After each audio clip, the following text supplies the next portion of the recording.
My name is Monica Mhoon Frame. I was born October 4th, 1978 in Fayetteville, Arkansas. You have my permission to use the interview in the photos that I provide. Good. And tell me, who were your parents? My parents are John and Linda Mhoon. Okay, and tell me a little bit about your parents. My parents, my mother, she was raised in Marville, Arkansas. My father was raised here in Taneytown. He is the son of Willard and Catherine Mhoon, and Catherine was Catherine Granada Mhoon. Okay, and so tell me more about your paternal grandparents, your dad's parents. Yes. Who were they and what did they do? My dad's parents, like I said, were Willard and Catherine Mhoon, which I call Nono and Nona Mhoon. They were, my grandmother was pretty much a stay-at-home mom from anything that I remember. Being the baby of the family, she was always a homemaker. My Nono, Willard, he worked at Jones Truck Line, JTL, and I was young when he worked there, but my grandmother being the homemaker, and she did work at her family's winery and worked for her parents, was in time when I was not born, but I know that that's where she did work. And tell me about your mom's parents. My mom's parents are from Marville, Arkansas. They moved up here. My mom's brother found this area, this beautiful area called Northwest Arkansas. He was a musician and had a musical career and kind of moved his whole family up this area when he came upon it. And they moved up here, and they had worked in Marville in cotton fields and grew up very poor and found this beautiful area, like I said, and her brother was Levon. He moved them up here, and that is where my mom ended up meeting my dad at the Catholic Church here in Tontitown. Good. And tell me about Levon. Tell me his full name and how might people know who he is? Levon Helm. He played. He has such a background. Let's see. Him and my mom played growing up in 4-H events and did contests. They would travel around towns, and their small towns locally, or around Marville, let me put it that way, and they would do singing competitions for money. And then he was founded by Ronnie Hawkins, and Ronnie Hawkins then, I believe he played with him for a while, but ended up becoming in with Bob Dylan in the band. And Bob Dylan and the band, then the band broke apart and they just stayed as the band. And he was one of the lead vocalists and the drummer for the band. And he traveled all around the world and played with tons of stars and recorded with tons of stars, played at Woodstock. But my mother was not able to go when they were about 12 because she was a girl and she had to stay home. But my grandparents supported him in his music career. But at that time, it wasn't proper for girls to go and do those types of things as much. So what are some songs that he has written or sung that people may know? So songs he would know were? Some of the songs that he is famous for is Up on Cripple Creek, The Night They Drove Old Dixie Down, and Rag Mama Rag, and there's more, but those are some that he's probably the most popular for. Thank you. Mm-hmm. When you were growing up, let's back up. Tell me about your family. Who were your siblings? I have one sibling. His name is Mark Mhoon, and he we were both raised here on our family farm, which is where my grandmother and grandfather lived right next door to us, and my parents built a home right next to them, and we were both raised here. He actually was born and it was a baby in the cabins behind the Venetian Inn. That's where he was raised for a few years, and then they built this home, which is also the farm where my dad was raised. And tell me about your family's business. What business was your family in? My dad worked at UPS for a long time and drove a truck for UPS, and my mom worked at Tyson Foods in Springdale, and that is what they did primarily as long as I can remember, until about 7 or 8 years old. And then my dad got hurt and hurt his back, and so had to give that up, and then started helping my great aunt Alice up at the Venetian Inn, and we also had a cattle farm. And he worked around the farm and worked up there for her. And then when my aunt Alice reached a point where she got ill, she asked my mom and my dad to help run and take over the Venetian Inn in Tontitown. And they did that, and my mom would work at Tyson during the day and work at the Venetian Inn at night with my dad, because we were only open for dinner on Tuesday through Saturday. And they ran that, and my mom still runs it today. So tell me more about the Venetian Inn. I mean, since that in a way was your family business, tell me kind of the history of the Venetian Inn, as far as what you know of it, from when it started to what it is now. When it was started by the Gasparados, and my great-grandparents bought it from them early in the 40s. It opened in 47. I'm unsure of when my great-grandparents bought it from them, but they bought it, and my great aunt Alice ran it. And everyone, I think, in Taneytown that grew up here, that's probably over the age of 45, has worked at the Venetian Inn at some point in their life. Doing some job, whether it be waitressing, swamping, or making tea and coffee, because that was one of the main businesses locally where you could work growing up. And my great aunt Alice and Uncle Paul, they ran it forever. People loved them. My great aunt Alice was a huge jokester. My great uncle Paul, he passed away before I was born, so I only know stories about him, but they ran it together until then, and my great aunt Alice took over, and I hear tons of stories on her, and you probably have heard tons of stories about her. So she is just, like I said, she was a jokester, and then when she got ill, she passed on to my parents, and they tried to continue the same tradition, and the quality of the food, we homemade all of our foods, our sauces, our pastas, and the Venetian's been known for the huge steaks, for when people would go to the U of A and come out here and eat, because it was one of the few places that was open, few restaurants to go and eat at, and people would come out here and tell us about the huge steaks that they used to serve. It was the biggest steaks they had ever seen, and how wonderful the pastas and the sauces were, and they were homemade, and they felt like family when they showed up, and that when they came back again, they were known, oh, I remember you from last time, or really felt like part of the family, and that's what kept them coming back. And then when they would go off from college and then come back, that's always still some of the greatest stories we hear up the Venetian Inn, is how people, my great-grandparents got engaged here, or my grandparents had their wedding anniversary here, or I heard about this growing up from my mom and dad when they were in college, they courted here. And so you get lots of generations telling you about multiple stories of how the Venetian Inn was in their life, whether it be in college, or it be their great-grandparents, their grandparents, or even themselves. So tell about I know you've had a lot of people work there over the years, but who are some of the main ones that people might remember that worked there a long time, or maybe had a lot of customer contact? I think one of the neatest stories is Elsie Mae Pannell. Elsie Mae Pannell, she started there when she was 16 years old, and she retired there. I believe she retired in 06, 07, somewhere right around that time frame. She finally came to me and was like, she was just, I think that was her only job she ever worked at.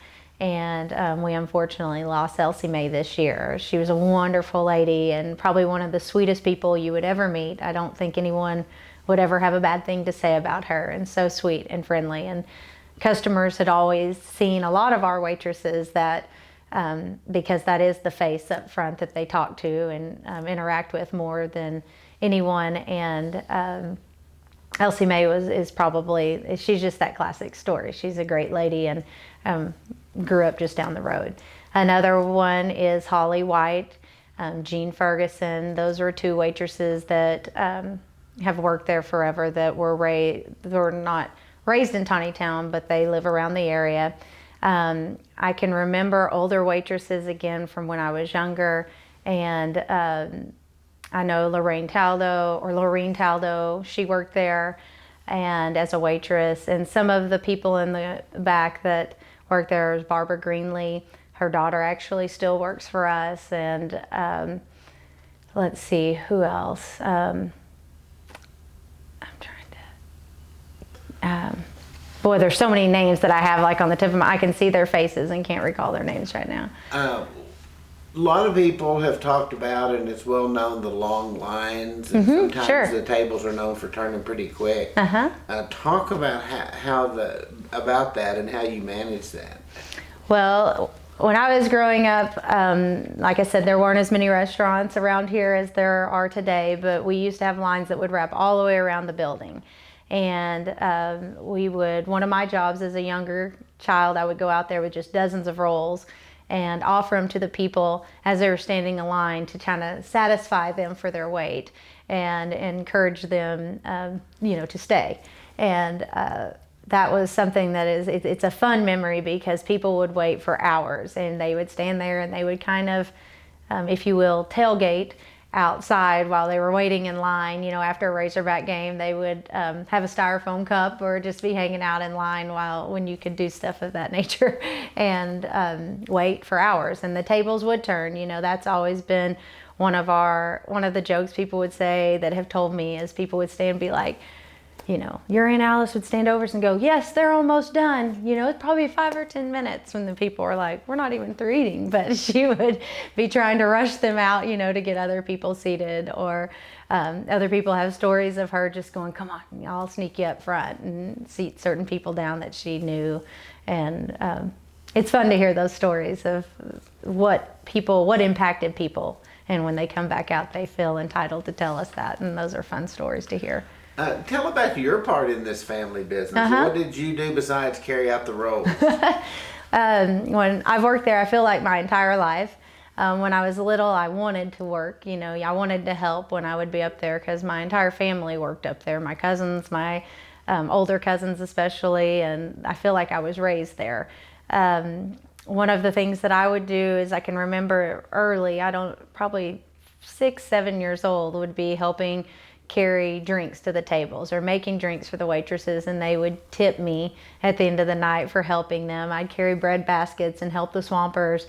And then as I got a little older, probably around 8 or 9, my Aunt Alice would let me run the cash register. And people would always kind of look at me like, because at that time you would pay cash most of the time. There weren't credit cards, and you would sometimes get a check, but I know people would stare at me like, are you going to be able to count this change? And that's where I learned how to count money, was just working up there, and I was good at it, and I would count it back to them, and I did the cash register. And one of the fun things for me is at the end of the night, she would let me pull out the drawer, and if there were a few dollars back there, that was my pay for the day. And so I did that growing up with her. And then of course when my parents took over, then I was required to work for at least 2 nights a week. I usually worked every Friday and Saturday night, and I would run the cash register, seat the people, and I would also help make pastas and whatever mom needed. And then there's times I've helped make bread. And my dad passed away in 2005, and then at the same year my mom had a massive stroke. And so at that time I kind of took over it was actually a real short period of time, but it seemed like eternity because my mom was ill and I was running that. And so I was having to help out more and learn some things that I had not learned, or about the actual business side of it, not just how to cut spaghetti or how to hang it and how to cut out the rolls, but now recipes and actually making some things. And then I ran that all through 2006, and then my mom had gotten a lot better by God's grace, and she took back over at that time after about a year. So good. Tell me about when you were really young growing up in Taneytown. What are some of your earliest memories of Taneytown? Some of my earliest memories that I can think of is, from the time obviously that I can remember is Sundays. Sundays was family day. At that time, every Sunday we went to church as a family, and then we went out to eat, usually with my Aunt Alice and my Nonna, Catherine, or a lot of people called her Dolly. And we would go out and eat with them, and every Sunday that was just the routine. And you would go out and eat, and then you would usually go up to Alice's house, and a lot of times we'd do dinner up there, and that's where your cousins and extended family, they would all meet, and we would have, I mean, it seemed like every Sunday. I'm sure that it wasn't, but we would go to either some cousin's house or play with our cousins or go see family on Sunday if they didn't all come to Al's house. But a lot of times we all went to Al's house on Sunday. And that would bring in all the cousins and all the, brothers and sisters of hers and all of their children and siblings, and then people, my cousins that were more my age. So that's some of the earliest memories I have. And then some of the others is going to Taneytown School. Taneytown School closed when I was in second grade. I only went there through the second grade. But what was neat about the kids you went to school with Monday through Friday is most of them went to church with. So it's a very tight knit community, and a lot of them were related, some way or shape or form, or connected. Your parents either worked together or they were related, or in some way, shape, or form. But we went to school with the same kids we went to church with.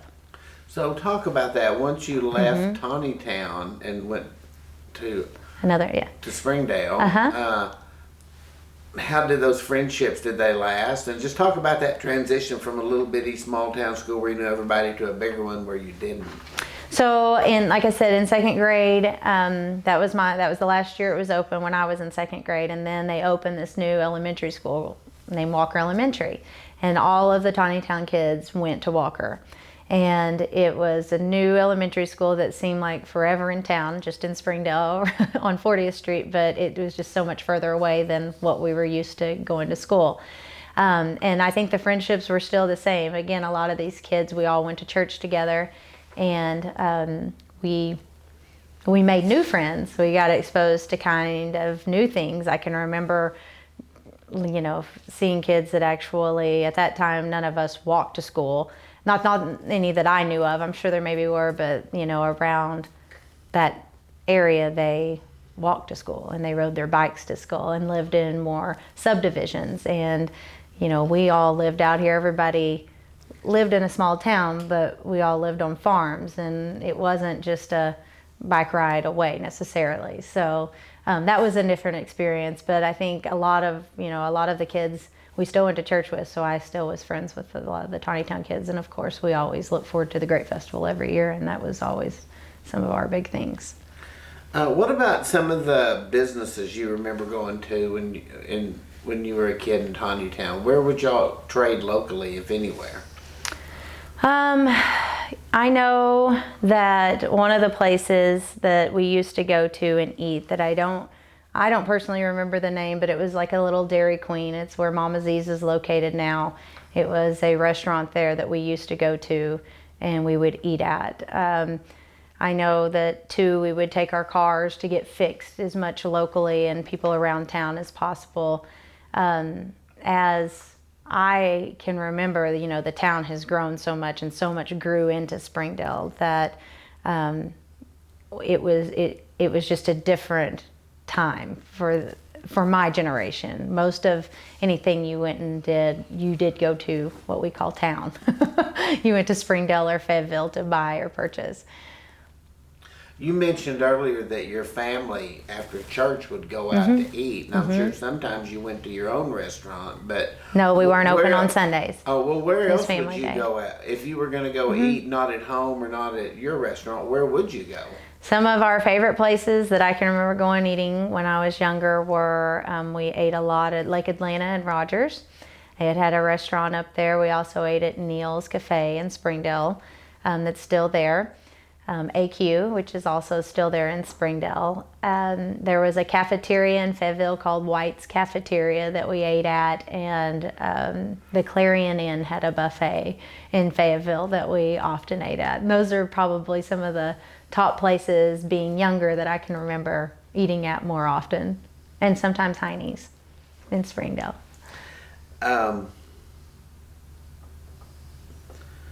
When you were a young kid running around in Taneytown, what would you and your friends do for fun? Well, as a young kid running around, we didn't. I didn't have neighbors, so to say. My neighbor was my grandmother on one side and another, grandmother on the other side, a Tesoro grandmother on the other side. So I didn't just have friends that would come over and play. There was not a lot of people that lived nearby that could come play with me without being driven. As opposed to the way it is now with my children, the way the area has grown, they have neighbors within walking distance. And that wasn't the way it was when I was younger. We either met at church, or we, would go and meet at a park and play at the Taneytown Park. Or again, I played so much with my cousins, we drove to their home and we'd play in the hay barn, or we would just play outside for hours, or we'd go to another family member's home and play with just play with whatever they had available at the time. What do you remember your parents and their friends doing when you were a kid? What would they do for fun? What do I remember my parents actually doing? My brother, as I said, I have a sibling, he's 10 years older than me. And when I was growing up, we went to a lot of football, basketball, and baseball games. That is what I feel like we did, and that's what my parents did for fun. If we traveled, it was usually to some sporting event. And with a lot of their friends, and I know, it's a small town, and so that was what you did Friday nights. You went to Springdale football games. That's where everybody, that was the big thing to do on a Friday night in a small town. And that is what we did. It felt like my entire childhood. Of course, he played sports till I was 10, because again, our 10-year difference, till I was at least 8 years old. That's all I did, was live at some ballpark or gym.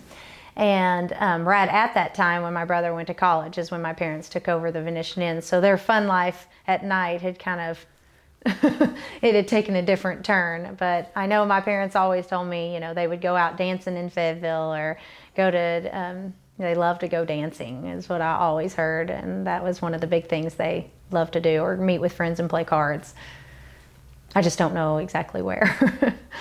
Tell about your earliest memories of the Taneytown Grape Festival. What was it like? What do you remember about it as a kid, and then kind of how it changed over the years? Sure. Some of the greatest memories I have as a child is the Tontitown Grape Festival. We talked about and looked forward to it from the day it was over one year to the beginning of the day it started the next year. It was like, as my brother and I have talked, it was almost like our vacation week. Because then we didn't go on vacations for weeks at a time like a lot of kids do now. And that was our week where there was something to do every night. And those were the days my parents would just drop me off at the Grape Festival. And I would have tickets and ride rides. And of course, I felt like I knew everyone up there, and everyone knew me. And even being little, you weren't scared, because you knew so many people up there. And they would drop me off, and we would ride all those rides and just think it was Disneyland, or what I would say is Disneyland to my children, and it was just the greatest thing ever. And we would ride for hours, and then we would play bingo, and we'd play the wheel, and your grandparents would be up there and buy you hamburgers. And I can remember the wonderful hamburgers that the fire department would cook. That was a big deal. And then we'd also have the spaghetti dinners. And you had to work on this. You had one night with the church that you were obligated to work at. So the different things that people do, I can remember, is obviously I can remember when I was younger working in the kitchen, and I did refills of drinks. I'd walk up and down those tables and ask every person there, would you like more tea or coffee or water? More tea or coffee or water? But we also had to prep for it too. So we were, my mom would make me go up there and help make spaghetti and help cut and hang spaghetti. But the festival itself was just such a celebration and such a exciting time as a child. I mean, it still brings a smile on my face, and I want my kids to feel that way. And so when we drive by it every day, they just, it's here, and it just makes me smile, because that's the excitement I used to feel, and they get just as excited. So it's just different now, because I can't drop them off and just say, have fun, I'll pick you up at 10, meet me here at the wheel at 10 o'clock, and that's just different time and different age. What about the Queen contest? Were you ever in it, or were Sure. your friends in it? Tell about that experience. I was. At some point, you knew as a girl you were probably going to get asked to run for Queen Concordia.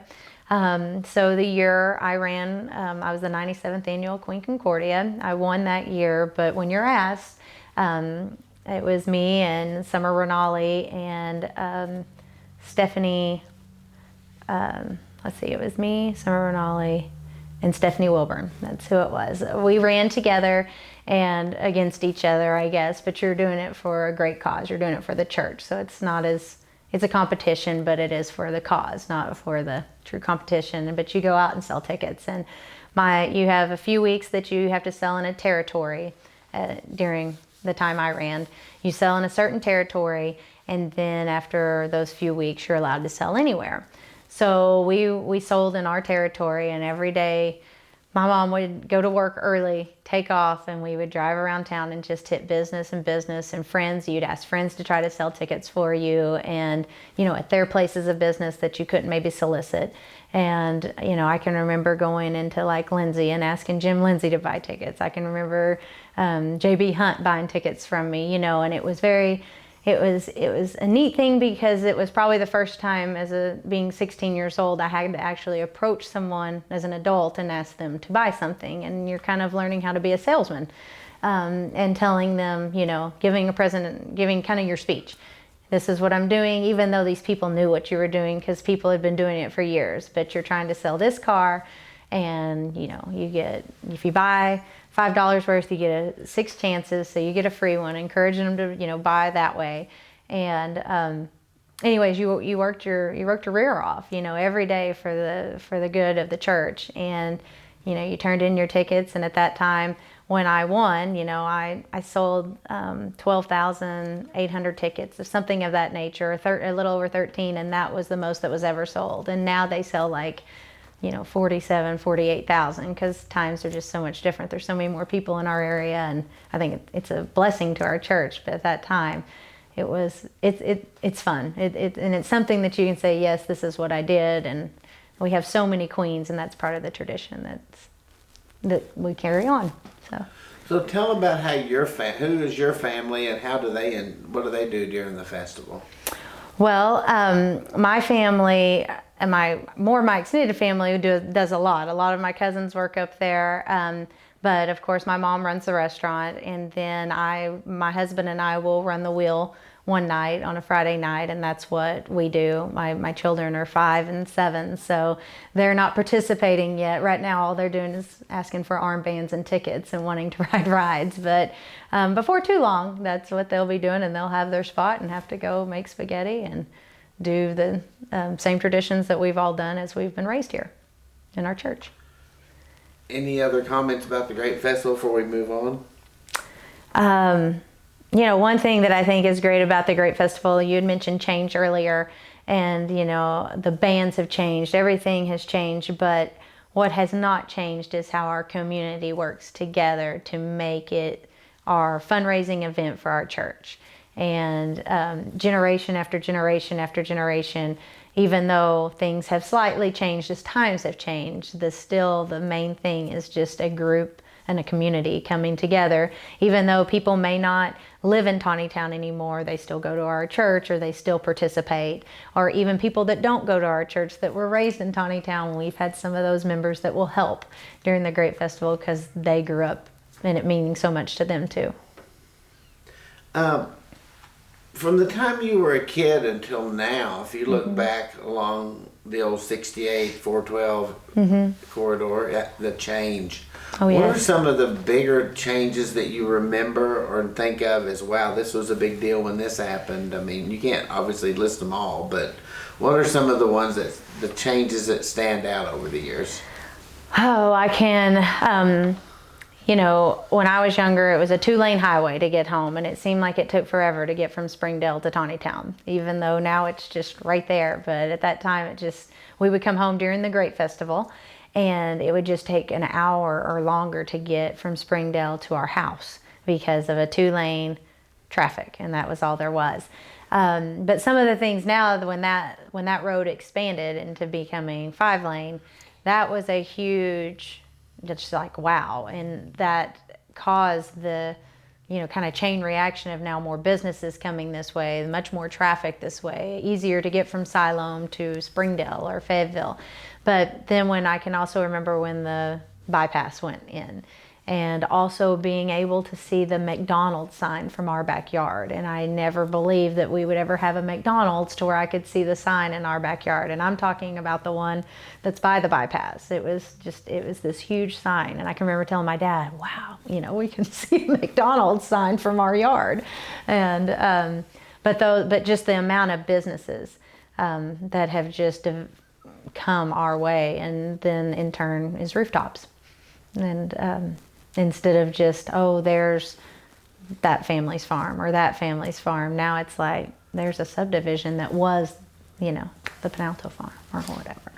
So, and then also when the Joneses sold their land in their created Harbor Meadows, that really pushed a lot of people more our way. So that's some of the big changes that I remember going up and down. So. What are some things maybe that are on your mind or that you think of about Taneytown that I haven't thought to ask you about?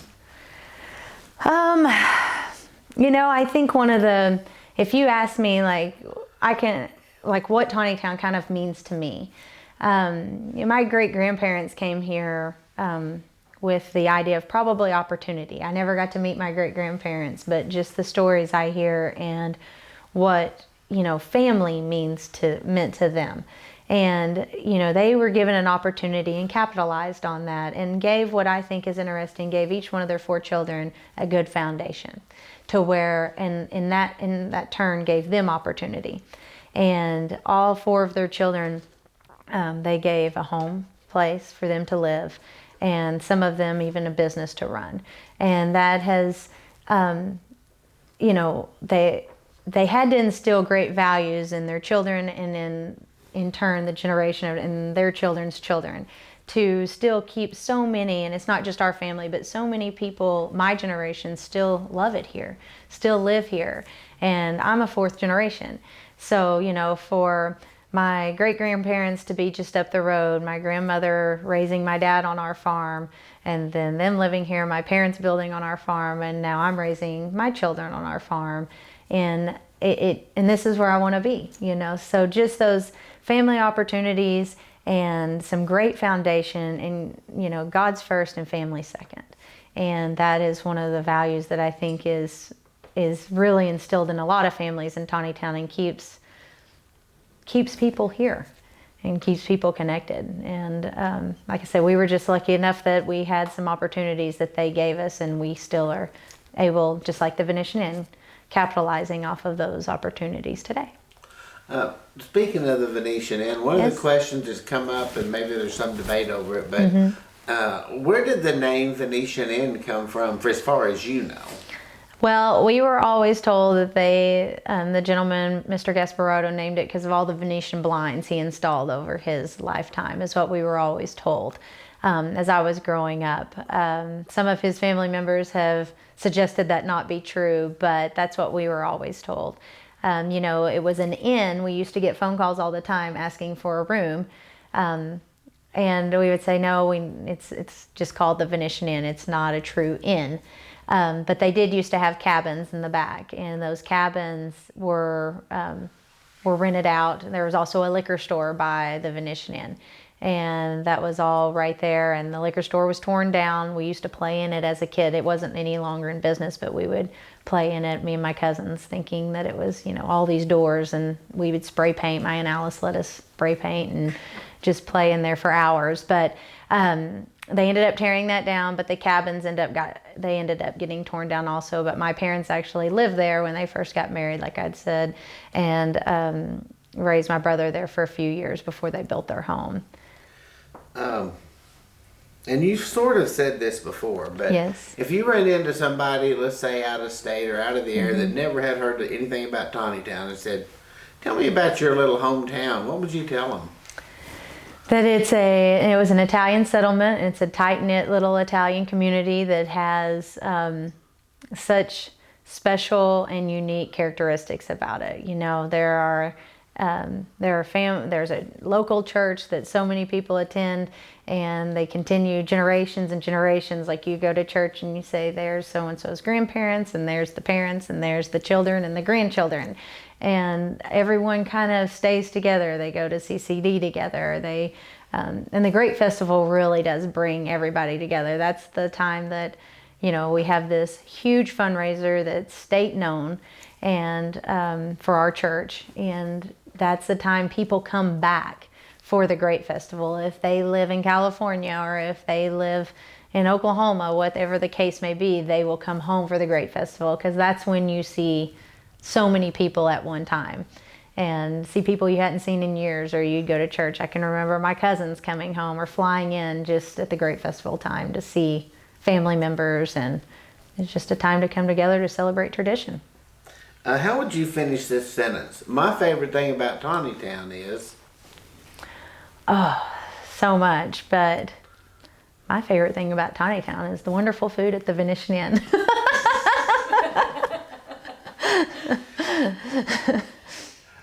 One last question, and like I said, this is sort of a repeat from what you've talked about, but you can live anywhere in the world. Mm-hmm. Why Taneytown?